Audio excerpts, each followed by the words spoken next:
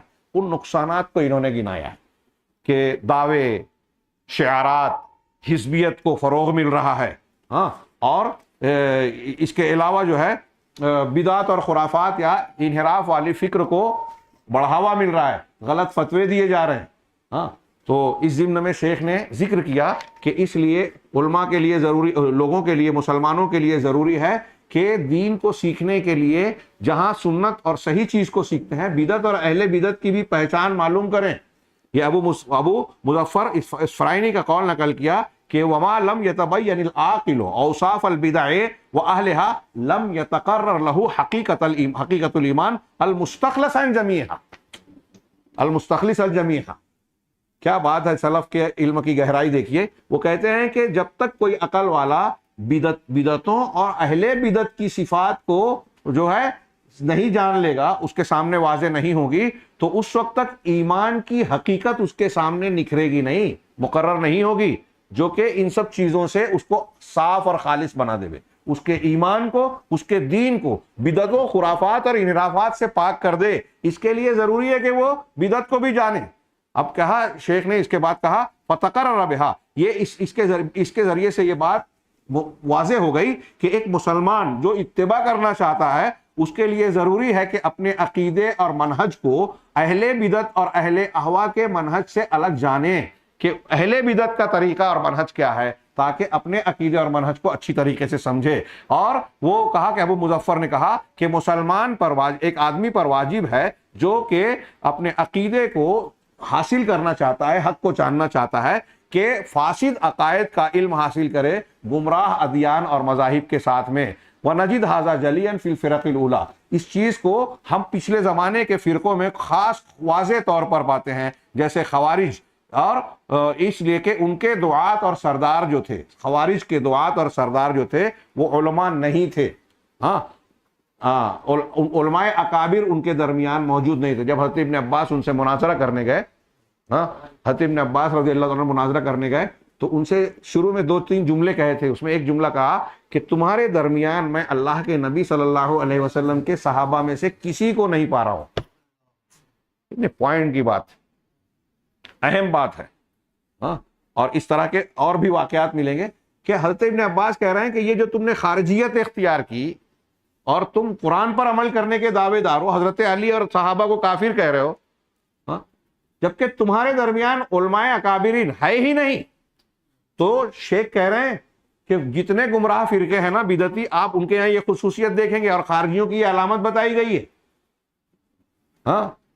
ہمارے یہاں یہ دیکھیے کہ یہ جو تحریکی مزاج کے لوگ ہیں ان میں جذباتیت ہے, مفکرین ہیں, دانشور ہیں, لٹریچر اور ادب کی کتابیں ہیں, قرآن و حدیث کی کتابیں کم ہیں, جو ابھی میں نے بیان کیا کہ بدعتی اور فکری کتابوں کو پھیلایا جاتا ہے. اور سنت اور قرآن پر مشتمل کتابوں کو گویا لپیٹ دیا جاتا ہے، اس کی اہمیت کو کم کر کے بتایا جاتا ہے، ہاں، اور ان کی کتابوں اور ان کے لٹریچر کو جو ہے فروغ دینا، ان کی فکر کو فروغ دینا ہے، اور ہمارے لوگ بھی اس میں معاون و مددگار بن جاتے ہیں۔ تو جیسے ان کے یہاں آپ دیکھیں گے، یہ خوارج کے بارے میں کہا، پچھلے زمانوں میں ان کے پاس علماء کبار نہیں تھے۔ اگر اپنے آپ کو ہدایت اور صحیح منہج سے وابستہ رکھنا ہے تو علماء کرام سے جڑے رہنا بہت ضروری ہے، اور اس نقطے کو آج ہمارا نوجوان، ہمارا سماج اور معاشرہ نہیں سمجھ رہا ہے۔ کچھ ہمارے دانشور اور اعلی کار جہالت میں، لا علمی میں، لاشعوری میں استعمال ہو رہے ہیں، علماء کی برائیاں کرتے ہیں، عوام کو علماء سے متنفر کر کے دور کرتے ہیں، علماء اور دعات میں تفریق کر کے یہ پیدا کرتے ہیں کہ اب علماء سے لوگ استفادہ نہ کریں، ان سے سوال نہ کریں، ان سے رجوع نہ کریں، دعوت کا کام ان کے بغیر بھی چل سکتا ہے اور ان سے اچھا چل سکتا ہے، یہ تاثر دیا جاتا ہے۔ اس تاثر کے ساتھ یہود و نصارہ کے ایجنڈے پر کام کیا جا رہا ہے، اور جب علماء سے دور ہوتا ہے سماج اور معاشرہ، تو جو صحیح علماء ہیں تو قرآن و حدیث کے صحیح علم سے دور ہوتا ہے، غلط منہج کا یا باطل پرستوں کا آسان شکار بن جاتا ہے وہ طبقہ جو علماء ربانیین سے دور ہوتا ہے۔ تو شیخ نے کہا کہ آپ دیکھیں گے کہ اہل بدعت کے اندر، خوارج میں آپ علماء کو نہیں پائیں گے، لا فیہم ولا من غیرہم، نہ ان کے درمیان کے علماء تھے، نہ دوسروں میں سے انہوں نے علماء کو اختیار کیا، بلکہ ان کے علم اور فقہ کی جو سامان تھا وہ بہت ہی کم تھا، وہ اعلیٰ طریق اور ایسا علم تھا جو غیر محفوظ تھا۔ ہاں، انہوں نے قرآن کی آیت سے استدلال کر کے کافر کہا حضرت علی کو کہ اللہ تعالیٰ کہتا ہے ان الحکم الا للہ، اور یہ حضرت علی تو دوسرے کو حکم بنا رہے ہیں، حضرت امیر معاویہ، حضرت علی، یہ سب کافر ہو گئے۔ حضرت علی نے سنا تو کہا کلمۃ حق ارید بہ الباطل، یہ بات تو صحیح ہے کہ اللہ تبارک و تعالیٰ کا ہی حکم ہوگا، لیکن یہاں جو فٹ کیا جا رہا ہے یہ باطل ہے، باطل مانا لیا جا رہا ہے۔ ایسے ہی آج ہمارے یہاں وہ کہتے ہیں وَمَن لَّمْ يَحْكُم بِمَا أَنزَلَ اللَّهُ فَأُولَٰئِكَ هُمُ الْكَافِرُونَ، جس نے اللہ کے نازل کی ہوئے شریعت کے مطابق فیصلہ نہیں کیا وہ کافر ہو جائے گا۔ آیت صحیح ہے، اس کا معنی صحیح ہے، اگر کوئی اللہ کے حکموں اور فیصلے کے مقابل کسی اور کا حکم اور فیصلہ مانے گا تو کافر ہو جائے گا، لیکن اس کو وہ فٹ غلط جگہ کرتے ہیں، بس 2 منٹ میں، ہاں، غلط جگہ فٹ کرتے ہیں، ہاں، اور کہتے ہیں ووٹ دینا شرک۔ کسی نے وہ جو سعودی عرب فلاں اور فلاں ان لوگوں نے کوئی یورپ اور امریکہ کی کوئی چیز اختیار کر لی تو کافر ہو گئے، اسلام سے نکل گئے، اور ان کے ماننے والے علماء بھی ان کے ساتھ شریک، صاحب کے ساتھ کافر۔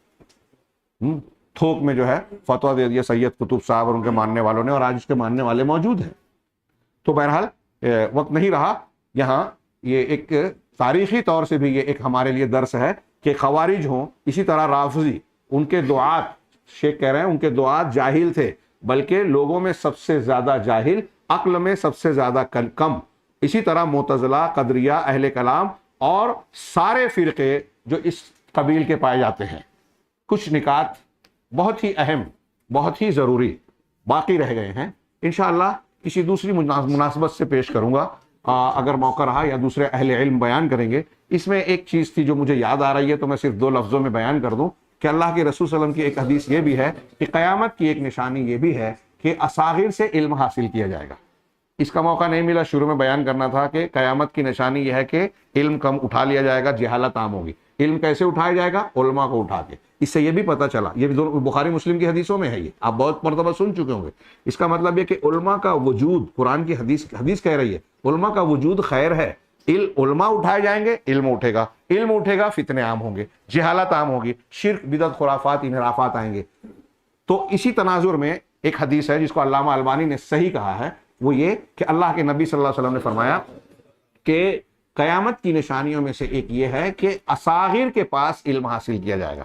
اصاغر، عبداللہ ابن مبارک نے اس روایت نقل کیا ہے، اور اصاغر کی ترجمہ، اصاغر یعنی چھوٹے لوگ، اکابر کے مقابلے میں اصاغر، تو چھوٹے علماء یا چھوٹے لوگ۔ تو ابن مبارک اس کی تشریح کرتے ہیں کہ اصاغر سے مراد بدعتی ہے، اور دوسرے بہت زیادہ ٹائم ہو گیا، لوگ دور جانے والے ہیں۔ اور دوسرے جو لوگوں نے تشریح کی کہ عمر میں، مرتبے میں، علم میں جو کم ہے وہ اصاغر ہے۔ آج ہم یہ بھی دیکھ رہے ہیں کہ آپ کے سامنے اگر کوئی پرانا عالم ہے، اس کی تشریح میں کا موقع نہیں ہے تو ظاہر سی بات ہے وہ تجربہ کار ہے، اس سے فتنے کا زیادہ اندیشہ نہیں ہے۔ ایک نوجوان نام چاہتا ہے، فروغ چاہتا ہے، اور یہ بھی جو سوال کیا جاتا ہے کہ ٹی وی چینل پر اور فلاں علماء مشہور نہیں ہوتے، تو ان علماء کو جو مخلص ہیں وہ اپنے آپ کو مشہور کرنا بھی نہیں چاہتے اور کرنا چاہیے بھی نہیں۔ یہ ہمارا کام ہے کہ ہم ان تک پہنچے۔ تو بہرحال اصاغر میں